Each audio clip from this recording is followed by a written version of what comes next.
Olá, entusiastas da boa literatura e amantes de um bom vinho. Sejam muito bem-vindos ao Papo de Livro e Tinta. Hoje abrimos uma das obras mais viscerais, provocativas e transformadoras de toda a literatura mundial, A Morte de Ivan Ilitch, de Lev Tolstói. E, para abordar esse assunto e contar a história de Ivan, temos aqui as minhas parceiras e amigas de clube. Sejam muito bem-vindas, Lúcia. E seja muito bem-vinda, Lude. Muito obrigada, meninas. É uma delícia quando nós saímos do nosso encontro presencial e temos a oportunidade de trazer aqui para esse espaço todas as reflexões, porque esse livro, ele mexeu muito com as nossas estruturas e eu me sinto muito agraciada por poder estar compartilhando com todos vocês. E é isso que a gente quer fazer nesse momento, dividir com vocês tudo aquilo que a gente percebeu nas nossas discussões. Acompanhe-nos. O livro tem algo muito peculiar. Ele começa com a Morte. É impactante. Você começa com uma morte não pranteada. Os colegas de trabalho estão preocupados com a dança das cadeiras. Quem vai assumir o lugar de quem? E a esposa está preocupada em como ela vai poder fazer para conseguir ganhar um pouco mais do que a aposentadoria normal. Não é uma morte como a gente costuma ver. Eu acho que a intenção dele não foi dramatizar essa morte, porque o foco não era a morte em si, o foco era trabalhar a vida. Tanto que ele não dramatiza muito essa morte, ele traz mais a questão do velório e ele faz uma retrospectiva, e ele vai contar a história de trás para frente. Por que vocês acham que o autor começou pela morte? Pela finitude. Realmente, da morte, você não pode alterar nada. Isso é o fim, não existe nada. A única coisa que você pode mudar é a vida. Então, ele começa nos levando à reflexão. A certeza que a gente tem é a morte. E além disso, ele quis incomodar, incitar o leitor a refletir sobre sua vida.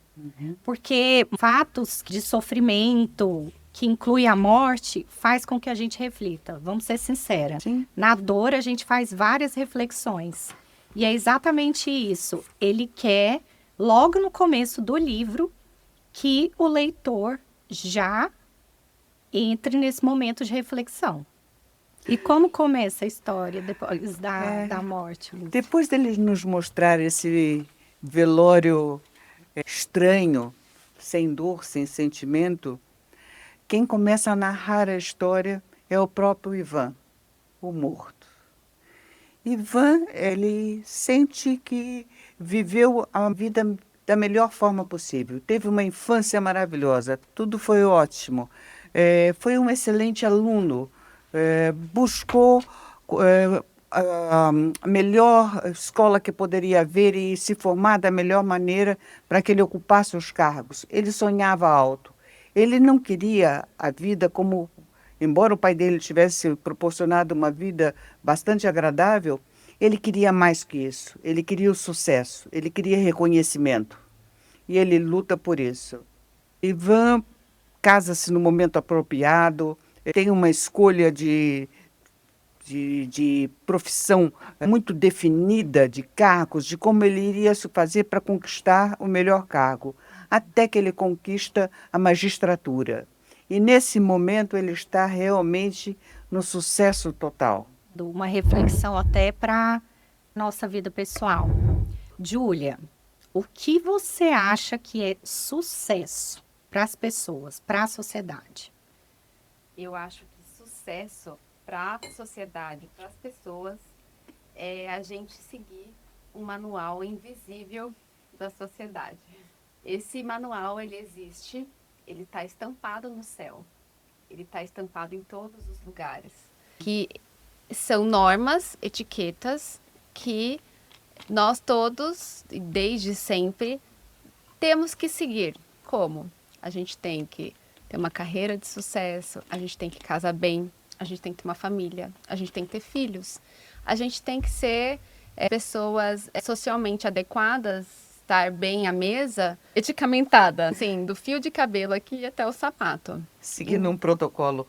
Então, assim, sucesso hoje para a sociedade é isso. Você ter uma boa casa, você ter um bom carro, você ter roupas de marca. A sociedade hoje aprova isso, e isso é uma vitrine que vai te falar que você venceu na vida.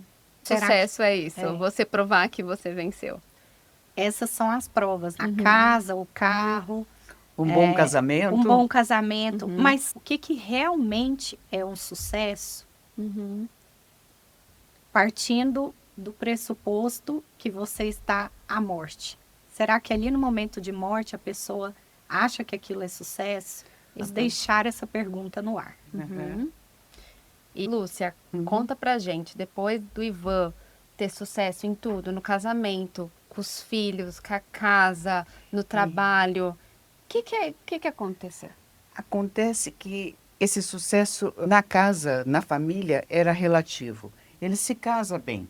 A moça é bonita, ela é de boa família, mas nasceu o primeiro filho.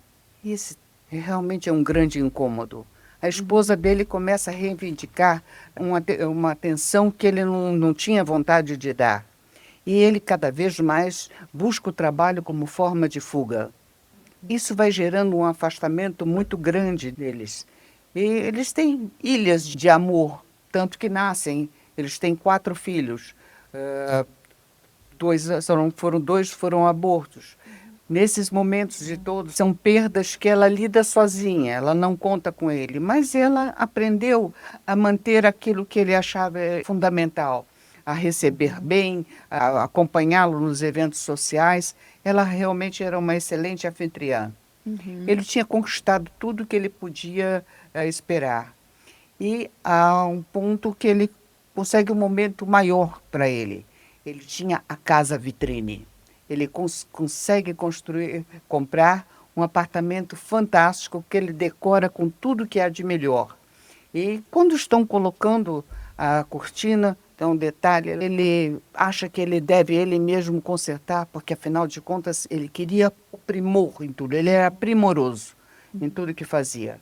E ele sobe e resolve consertar e cai. E aí é o ponto de virada da história. Com certeza. Ela começa pela morte, ela vem descrevendo o Ivan de sucesso, e aí esse acidente é o ponto de virada da história. Por que o ponto de virada? Porque ele começou ali a queda da ilusão.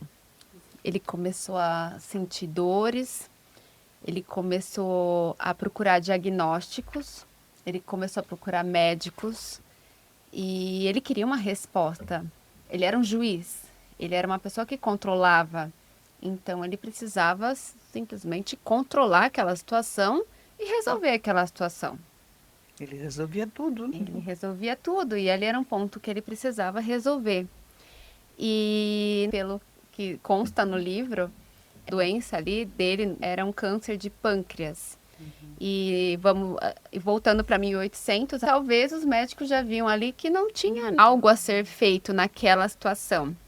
E daí o mundo começou a responder para ele com frases prontas, conselhos frios, que ia ficar tudo bem. A esposa chegava no quarto e ele estava muito mal.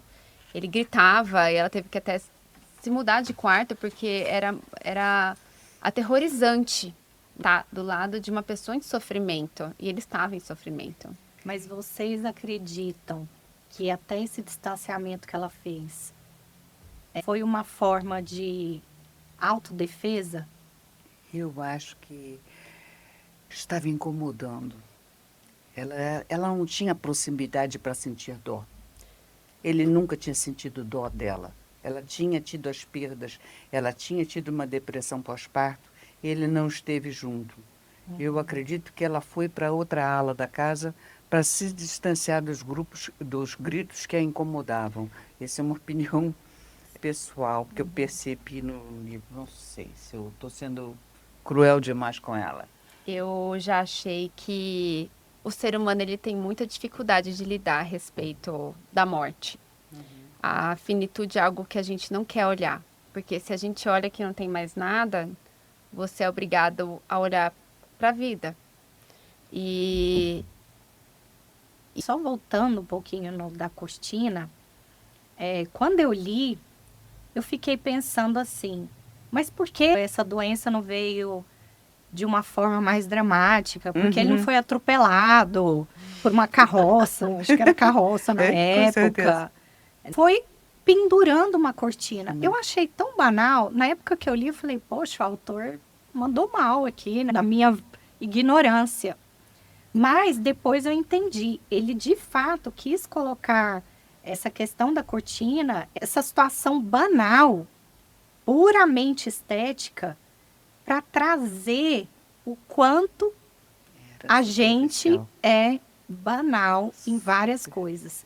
Então, a partir do momento que ele está atingindo, que ele atinge o ápice do sucesso, entre aspas, segundo o Manual Invisível, ele prova que ele é um homem de sucesso, em contrapartida, ele começa a rachar com o tombo. Então, ele vai estar no buraco da alma.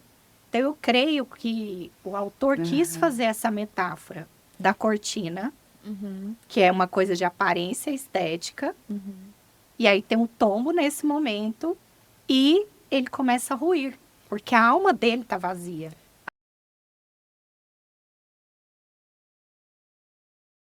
Outra reflexão que eu estava fazendo sobre isso, a ruína dele começou com um detalhe mais banal. E pensando na nossa vida, quantas vezes a gente está preocupado com coisas tão banais e, em contrapartida, nós estamos ruindo. A nossa alma está rachando porque estamos ocupados fazendo coisas banais, colocando cortinas. Em vez da gente estar investindo o nosso tempo numa leitura. Então, às vezes, a gente inverte muito a ordem das prioridades. O que é importante, o que é sucesso. Porque um sucesso de verdade, quando você pega essas pessoas que estão no final da vida, eles falam que é relacionado ao amor, aos sentimentos que eles cativaram, e não a nada que eles tiveram. Eles nunca mencionam isso. Tô morrendo feliz porque eu tive uma casa. Eu tô morrendo feliz porque eu tenho pessoas aqui comigo me apoiando, porque eu cultivei isso. Eu entreguei algo para a vida, então estou em paz. Eu tive um sentido na minha vida. E outra analogia que alguns críticos fizeram da cortina, porque a cortina ela tampa, certo? Então, do lado de cá, ela está trazendo o estético e bonito. E na parte de trás, ela está escondendo as falhas. E o Instagram é isso, gente. É puramente Instagram. Que tá tudo lindo, perfeito, esteticamente por fora, mas por dentro, às vezes, não há intimidade na relação do casamento, na relação com os filhos. Ivan, depois que ele percebeu que os diagnósticos eram uma mentira, começou a sair o véu da ilusão.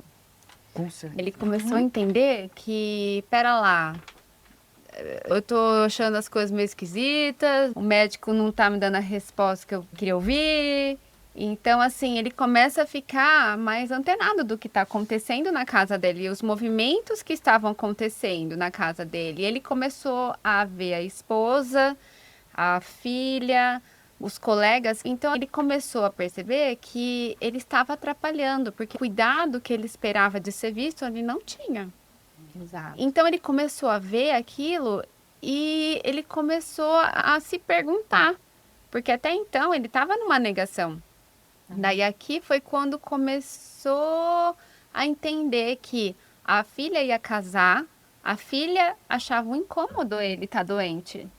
A filha queria que o pai entrasse talvez na igreja com ela, mas o pai estava ali doente, jogado, como que ele ia entrar?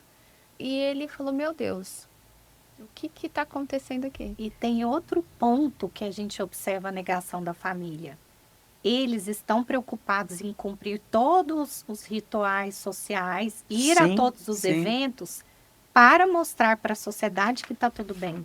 Isso eu acabei percebendo depois. E, Fica todo mundo em negação. e o Ivan fica triste, mas aceita que quando eles dizem que nós estamos indo ao teatro e tudo mais, ele gostaria que ficassem.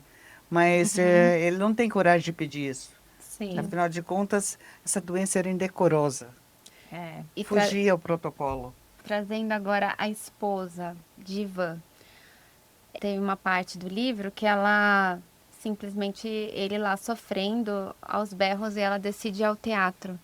É bem essa parte é bem legal. E ali ele se incomodou.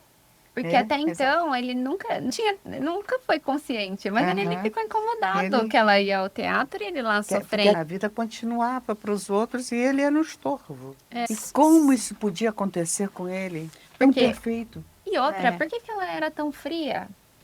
Daí começou a vir os É, questionamentos. como assim eles vão ao Como teatro assim? quando eu não estou bem? No nosso encontro, por isso que é muito rico vocês fazerem uma leitura em conjunto, porque tem vários aspectos que eu não tinha captado, que a Lúcia captou, que a Lud captou, que as meninas captaram, trouxeram lá pra Aham. dentro, e hoje a gente consegue trazer aqui para vocês, com essa riqueza de percepções.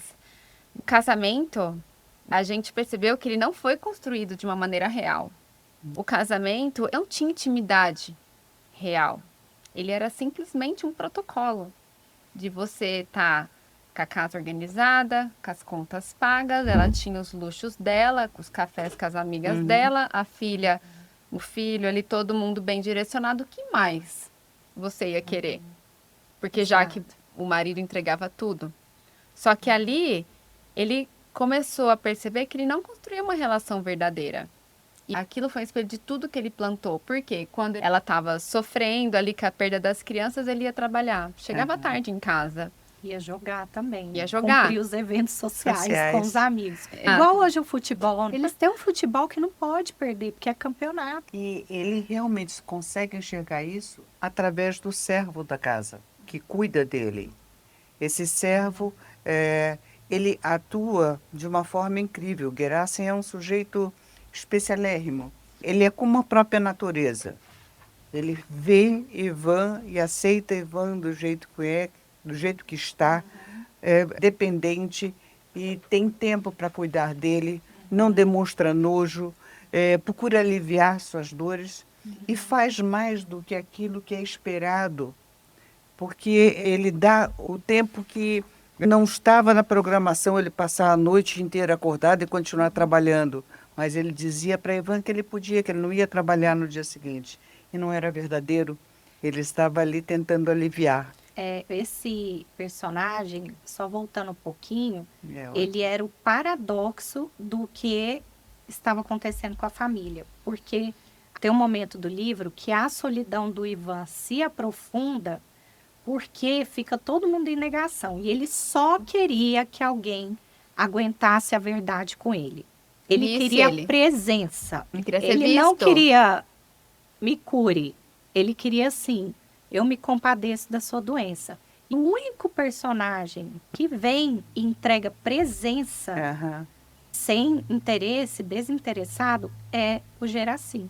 E podemos dizer que o Geracim, ou Geracim, dependendo da versão que você tem do livro aí na sua casa, é o personagem mais cristão do livro?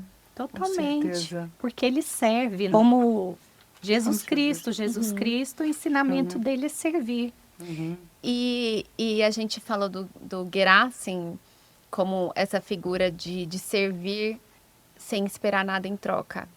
Será que todos os outros relacionamentos que Ivan teve com a esposa, com a filha, com os colegas, ele foi um espelho do que ele plantou? Eu acho que sim.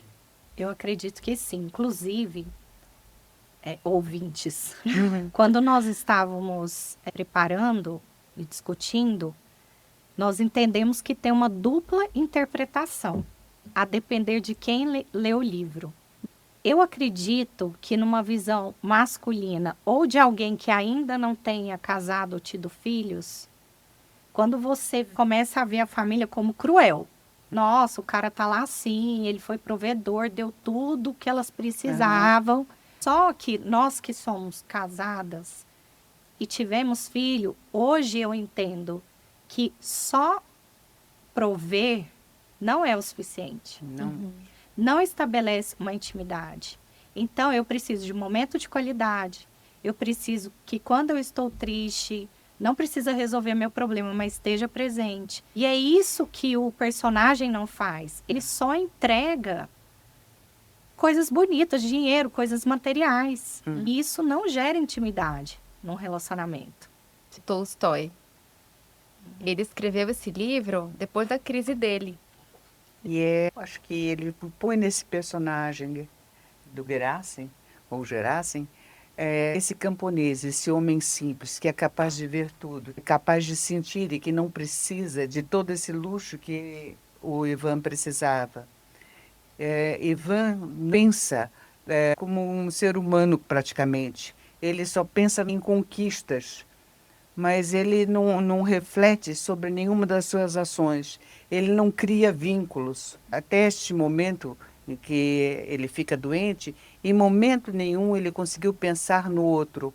Tudo era o que ele queria conquistar. Os filhos eram uma necessidade para cumprir o protocolo, o casamento era o protocolo. Só existia aquele manual invisível. Vamos falar um pouquinho desse manual invisível da sociedade? Por quê? O livro é do século XIX, certo? Nós estamos no século XXI. Ele ainda existe, esse manual? Lógico. A gente é o mesmo. Apenas alguns detalhes. Exato, é o mesmo manual. E é um manual que parece que todo mundo vê, todo mundo sabe que ele existe. Acha que aquilo é certo e defende com unhas e dentes que aquilo é certo.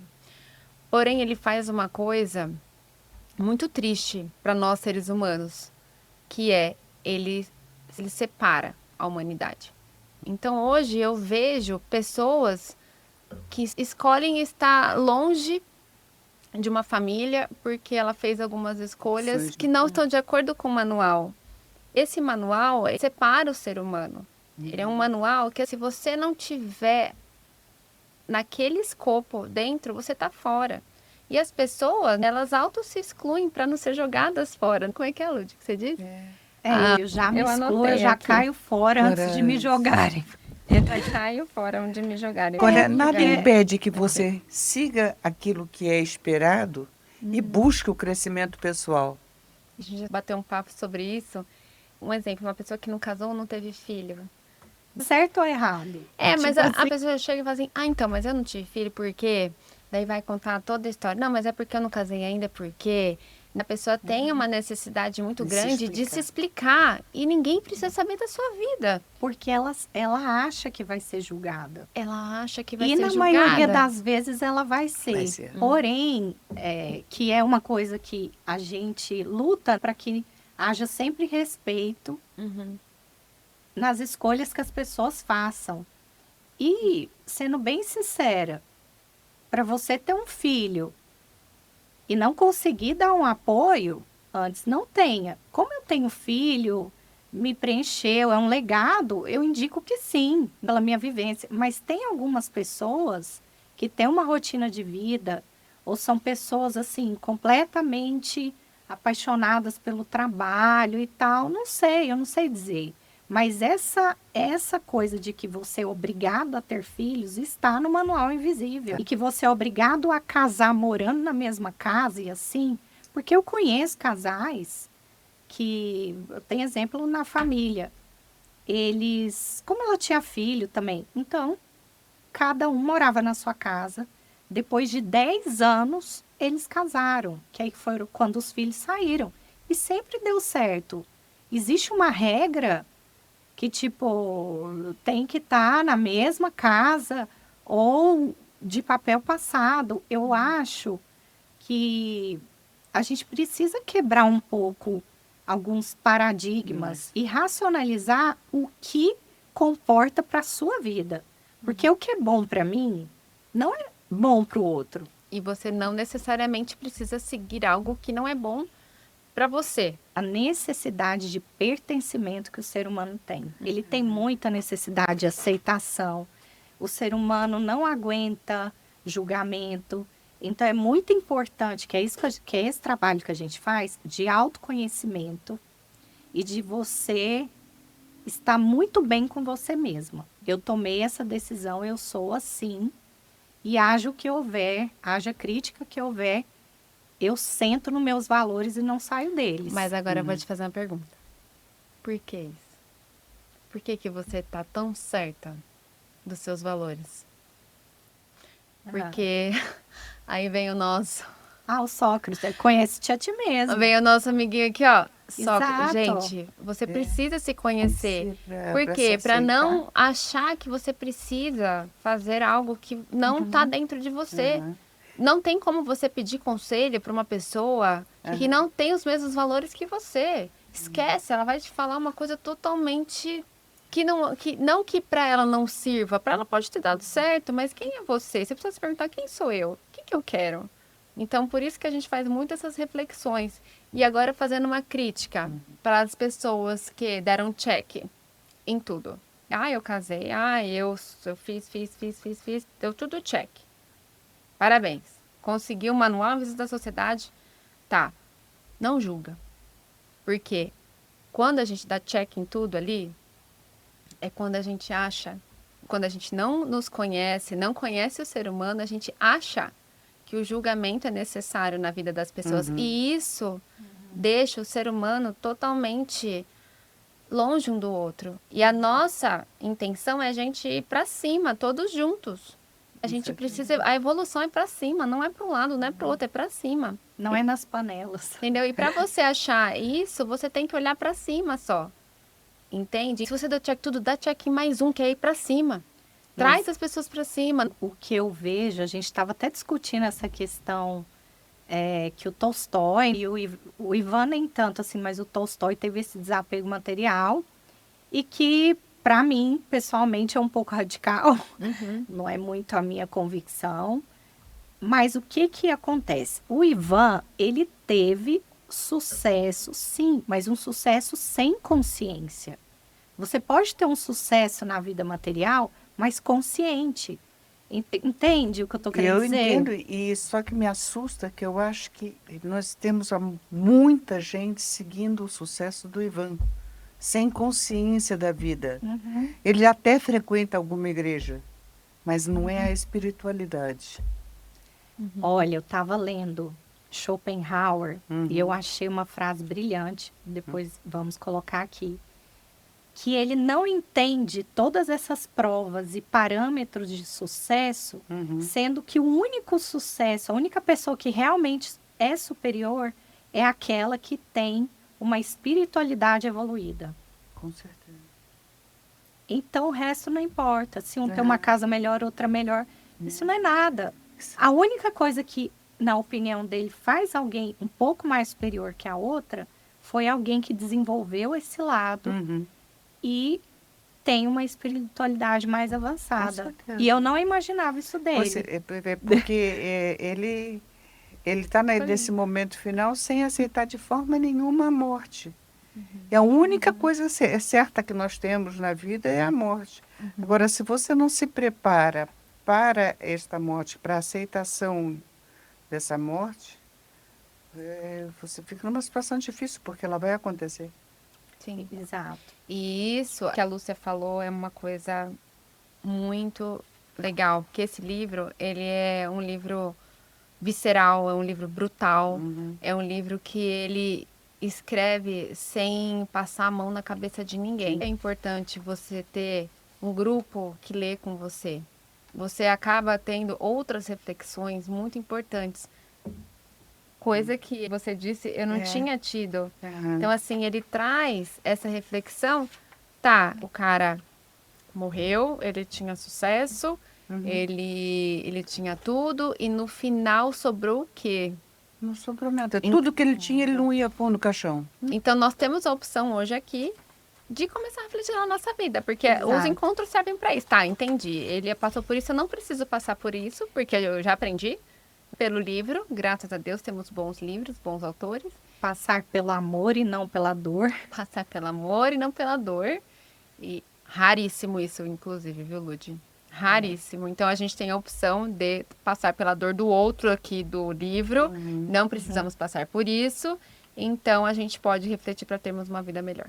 E você vê que ele vai ter essa possibilidade, depois dele perceber, e em Gerasim, toda aquela gentileza, toda aquela atenção que não tinha, que não era paga. Ele começa a ver uma coisa diferente que ele não tinha visto. Nada da sua riqueza comprava o que Gerásio tinha oferecido a ele. E já nessa sensação, nessa percepção maior, ele, num momento, acorda e vê que o filho dele está com as mãos sobre as mãos Sim. dele, olhando para ele com cuidado, com atenção. E ele percebe que o filho está com dó dele, está com pena dele. E ele consegue sentir compaixão pelo filho. Nesse momento, Gerásio tem o primeiro sentimento de empatia para com alguém. Ele sempre tratou todo mundo como fossem processos, fizessem parte do trabalho dele. E as coisas não tinham significado, não tinham sentido. E essa parte é emocionante porque a gente está lidando com uma criança. É um menino que ainda não foi corrompido Não. pelas máscaras sociais, pelo teatro que a mãe e a irmã tinham. Ele entra no quarto e ele realmente tem essa compaixão genuína, como você falou. E o menino não tem o poder de cura, mas ele está presente. Ele não via. demonstra vergonha do pai, ele não demonstra nada, ele demonstra pena. Aonde a gente se perde no meio do caminho? O que Porque a acontece? criança geralmente tem essa É genuidade. inocência. A vida propriamente dita, ela vai tirando muito dessa delicadeza, dessa percepção, porque você, para atingir determinado fim, você às vezes é orientado inadequadamente veja lá como é que você vai fazer, porque você precisa de atingir esse cargo. Se você estiver percebendo que estão questionando o seu trabalho, dá um tempo, entra em outra maneira, enfim, é meio passa por cima em muitos casos. E você acha que a criança, quando ela é pequena mesmo, até os pais, por já ter esse manual invisível da sociedade, ele não olha para a criança e fala, ai, para de chorar, ó, não pode ser fraco, ó, medo é coisa para criança pequena. Então, assim, Nossa. os pais, eles vão podando, porque todos esses sentimentos são sentimentos humanos, inocentes. De amor e de de amor. verdade. Quando ele Isso. chora, ele está triste, ele está trazendo a verdade dele. E daí, quando você pega um adulto, você tem um adulto orgulhoso, vaidoso, que fala elogios interesseiros, fala muito bem, tem muita conversa vazia. Então, assim, são cerimônias vazias da vida adulta que a gente olha como se fosse virtude, sobriedade. Nossa, que Nossa. sensato. Que sensato. Que sensato. E não é. Porque isso são comportamentos de uma antessala do esquecimento. Você ter alguns comportamentos nobres. A pessoa engoliu o choro. Nobríssimo. Nossa, ela nem chorou. Eu acredito que a Horrível. educação dos pais, obviamente tentando fazer o melhor, o ambiente cultural, porque o homem é fruto do meio também, as escolas, as companhias, tudo isso vão transformando o caráter. E existe essa cobrança, a Lúcia até havia comentado, uma cobrança de você tem que ter um bom emprego, então estuda. Por quê? Porque nós, como pais, estamos preocupados com o futuro dele. Porque ele vai depender disso. Mas, às vezes, a gente, com essa preocupação, às vezes a gente estraga. Porque, por exemplo, a criança tem um dom para pintura. Você fala, meu filho, você vai passar fome se mexer com isso. Ah, eu quero lecionar. Ah, não faça isso. Não faça isso. Eu já escutei isso, porque era minha paixão, eu queria lecionar. Aí fica, não, faz um curso assim, aí você leciona também. Então, às vezes a pessoa vai saindo muito do propósito dela. E é ensinado todos esses rituais pelo ambiente. Que você tem que se portar certeza. assim, assado, porque senão você não é aceito. E ao longo do caminho, a criança vai se transformando. O filho ajudou no despertar do Ivan, no sentido de ele aceitar a morte? Eu acho que é o momento que ele vê a luz. Pelo menos no livro é colocado dessa forma. É o momento que ele se permite morrer. Parece que é como se houvesse havido um entendimento da vida naquele momento. Que ele tinha alguém vendo ele. Tinha alguém Tinha a vendo ele presença. teve essa presença, ele teve pena da esposa, porque ele sentiu que ele também não foi presente. E quando ele sentiu pelos outros, ele conseguiu se desprender, porque ele não conseguia entender por que ele ia morrer. Se eu sou tão perfeito, vivi uma vida tão certa, por Por que que está eu vou acontecendo acontecendo comigo? comigo? Quem nunca fez essa pergunta que atire a primeira pedra. Ai. Eu sou tão correta, tipo, eu vou na igreja todos os domingos, eu cuido dos meus filhos, eu faço tudo que... É Eu cumpro esperado. todos os meus papéis, eu trabalho, Uhum. faço as coisas bem feitas. Por que isso está acontecendo comigo? Foi a pergunta que ele fez. E eu tenho certeza que quem estiver assistindo vai falar, sim, eu já fiz essa pergunta. E às vezes pessoas que, lógico, sobre os olhos de fora, você fala, ai, não faz tudo certo e não acontece nada. E com os corretos acontecem. Mas eu acredito que é um privilégio, porque as pessoas que geralmente são corretas, vai chegar um ponto que ela quer buscar algo mais. E os acontecimentos fazem com que a gente cresça no sofrimento. Essa tudo. pergunta deveria ser, por que não? Já que é Por natural. que não? Por que não vai acontecer comigo? Se é o único fato que eu sei desde que eu nasci, que eu comecei a me entender por gente, é que vou morrer. Então, É. por que não comigo? Acontecem coisas ruins com pessoas boas e ruins. Não existe um script. Não. Uhum. E eu acredito que O principal é pensar que a morte existe. A gente tem que pensar, quer dizer, ela existe. Então, como é que tem que ser a minha vida? Para que eu não fique nessa situação de agonia, que eu preciso rezar 300 ladainhas por dia para poder ver como é que eu vou morrer. Para conseguir me desprender desse meu corpo e aceitar a morte. mas as pessoas acham que é isso. Cumprir rituais, tá tudo certo, tá tudo ganho. E não é. Não é.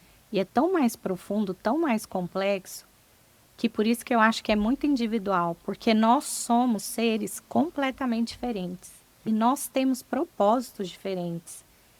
Então, como pode existir um manual que ele é rígido? Você percebe que ele só tinha um propósito profissional, ele só tinha o propósito do status, mas ele não tinha nenhum propósito pessoal, assim, de como que eu quero ser, de como eu quero agir. Ele só tinha aquele que era o estruturado pela sociedade. Ele não construiu mais nenhum propósito. Exato. E aí, quando tem essa cena do filho, é o momento que ele entra nessa luz, nessa redenção. É o momento que ele aceita a morte, que é muito importante, aquela iluminação final que começa com Geracim, e aí tem essa sequência com o filho. Eu achei uma parte, assim, muito, muito emocionante. A mais emocionante para mim, que é um filho que nunca foi visto, e ainda assim olhar para os olhos do pai com compaixão, ter todo esse choro. Então eu acredito que aqui foi quando o coração dele aquebrantou. Porque você precisa de um coração aquebrantado para entrar essa... Entendeu? Seu ego tem que sair um pouco para poder entrar essa luz. Então eu acredito que foi nesse momento, que já é no final do livro. Para você ter a paz Exato. que ele tanto precisava. E aí ele aceitou a morte e acredito que fez uma boa passagem. Apesar de toda a reclamação que ele teve ao longo do livro, dilemas. Mas esse amor, ele foi um personagem abençoado, porque chegou um Geracim na vida dele Sim. que trouxe um despertar. Alguns, E o filho chegou bem ali. E o O filho? Geracim talvez despertou. E o filho consumou. Mas eu acho que o filho não foi só por aquilo. O filho ele já devia ser assim, mas ele não via, ele não via o filho. Era o ginasiano. Porque a criança não vai mudar de uma hora para outra. Eu não amava meu pai, agora eu amo. Mas ele Ele- não tinha tempo. Ele não tinha tempo. Ele não tinha Talvez tempo. ele quase nem visse esse pai. É, Mas assim, eu achei muito lindo, porque essa pureza que a criança tem é muito maravilhosa e a gente tem que tentar manter um pouco disso.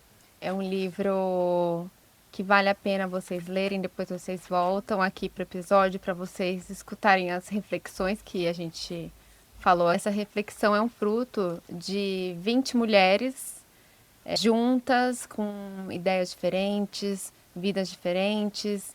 A gente tem um encontro muito rico, então a gente tenta extrair desse encontro todo o ouro mesmo para colocar aqui e disponibilizar para vocês. Esse é o intuito do Clube do Livro. Este podcast nasceu exatamente para a gente levar ao máximo que a gente consegue através da internet essas reflexões tão maravilhosas que nos fazem crescer como seres humanos. Com essa lição fundamental sobre o que realmente importa, né? nós queremos deixar uma provocação para quem nos está assistindo, trazendo o paralelo da cortina. Quais são as cortinas que nós estamos tentando ajustar na nossa vida e esquecendo a nossa verdade mais profunda? Comenta aqui embaixo, a gente quer ouvir a opinião de vocês e dependendo a gente vai respondendo, vai reelaborando mais essa questão, porque a gente está aqui realmente disponível para desenvolver os assuntos, para poder responder o que for possível para vocês. Para receber outras opiniões, outras complementações. Então, muito obrigada. Muito obrigada pela companhia maravilhosa nessa mesa. Lúcia, Obrigada. Lude. E um obrigado especial a cada um de vocês que nos ouviu até aqui. Um brinde Um brinde. à verdade. Um brinde a vocês. A vida. E nos vemos no próximo episódio. Tchau.